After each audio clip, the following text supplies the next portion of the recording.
নমস্কাৰ, এই মুহূৰ্তত দিবলৈ লৈছোঁ এটা খুবেই গুৰুত্বপূৰ্ণ খবৰ। অতি শীঘ্ৰেই বন্ধ হ'ব চৰকাৰী চাউল। এনেই যায় ৮০,০০০ কোটি টকা। মোদী চৰকাৰে শনিবাৰে ৮০,০০০ কোটি টকা ব্যয় সাপেক্ষে দৰিদ্ৰ লোকক ৫ কেজি বিনামূলীয়াকৈ খাদ্যশস্য যোগান ধৰাৰ আঁচনিখন ৩০ ছেপ্টেম্বৰলৈ ৬ মাহ বৃদ্ধি কৰে।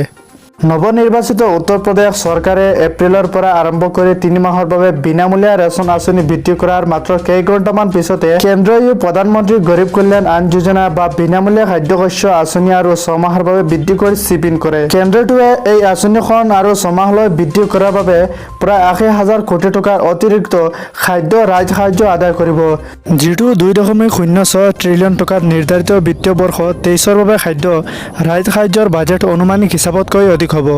এইদৰে বৰ্তমানলৈকে খাদ্য ৰাজ্য সাহায্যৰ মুঠ ব্যয় PMGKYৰ বৰ্তমান বৃদ্ধিৰ পিছত হ'ব ২.৮৬ ট্ৰিলিয়ন টকা।